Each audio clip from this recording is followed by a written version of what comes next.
Hi everyone, welcome to my Let's Talk Real Talk series. This is video 1, and so in these videos I'm going to be talking about just real life stuff.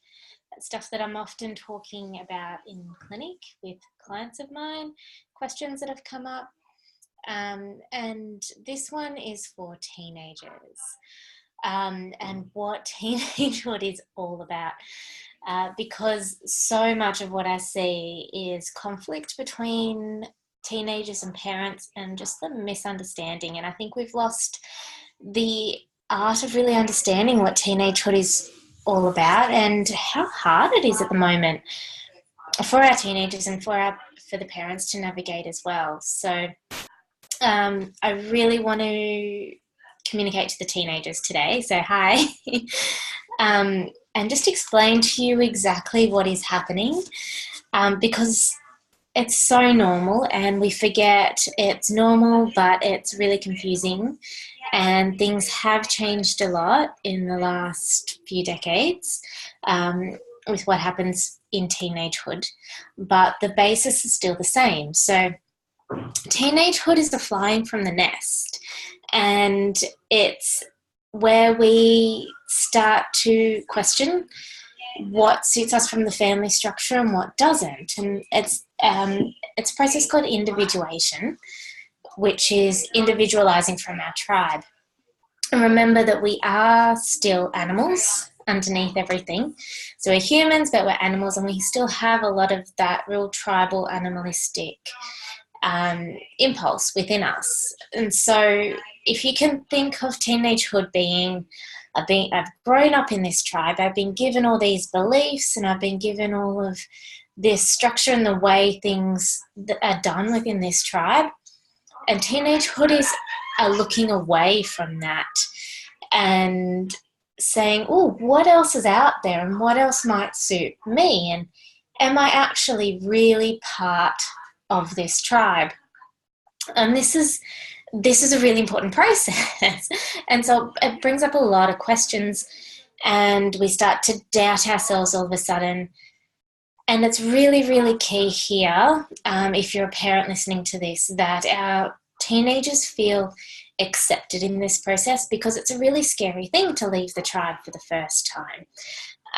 And if you're shutting the door and saying, no, you're wrong for doing this, and no, you're not doing it right, it doesn't give you a lot of confidence to go out and start exploring life and my own identity.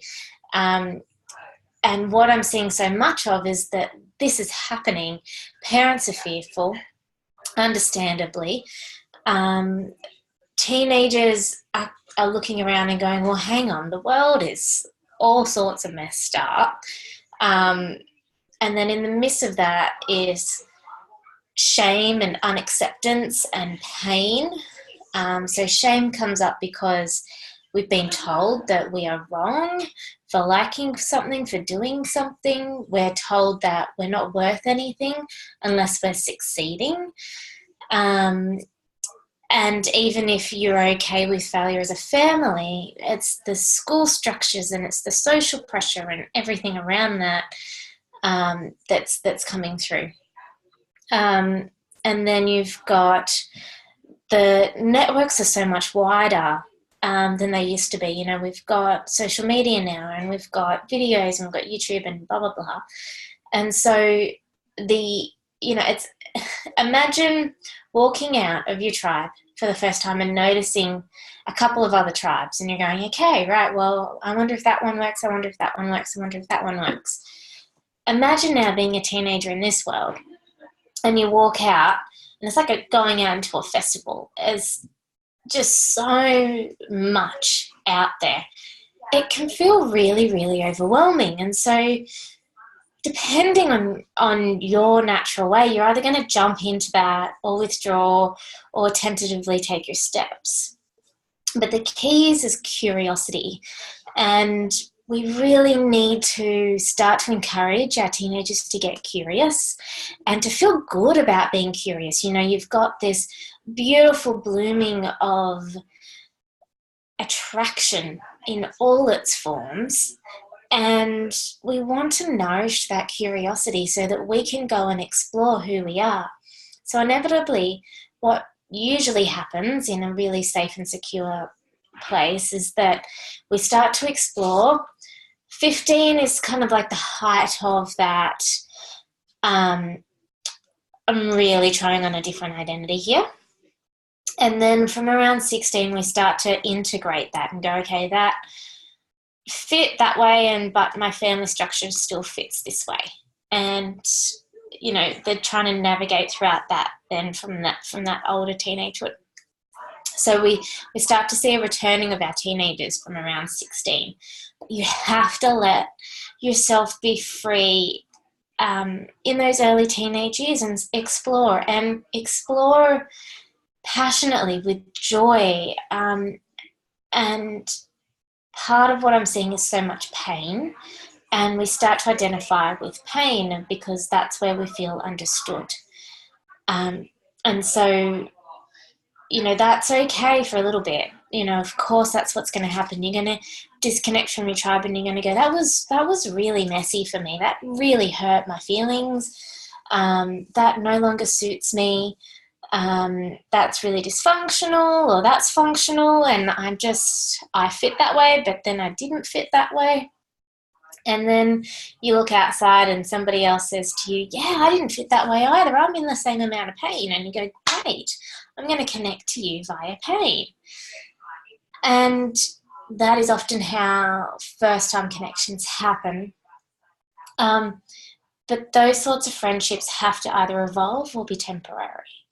And so that's where things can get a little bit dramatic, is when we start to go, okay, right, we connected through pain, but I want more. And somebody else says, no, I want pain. And you're trying to find that pull and push between having the friendship, but then wanting to disconnect from the pain. And so if it's dramatic, it's just allowing yourself to be open to leaving that friendship and moving on. You know, again, if you imagine yourself coming out of the tribe and you're going, okay, which tribe suits me? You're going to, you know, it's a bit like Goldilocks. You know, that one, yeah, no. Yes, no. Oh, that one's just right. And so you got to let yourself skip and jump and hop.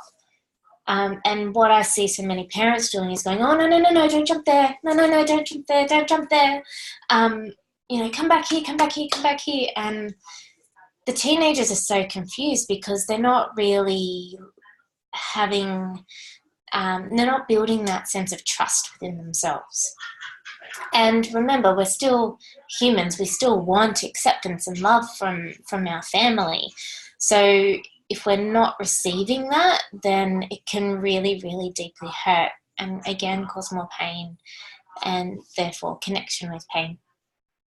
But what I really just wanted you to get out of this video is that trying on different identities is awesome at this point, and please do more of it.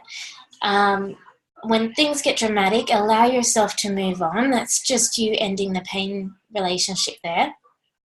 And trust that, you know, skipping between tribes is a really, really good thing until you find yourself. And you can spend your whole life doing that as well. But again, thank you so much for my first real talk. And let's talk real talk. And if you have any feedback, please let me know.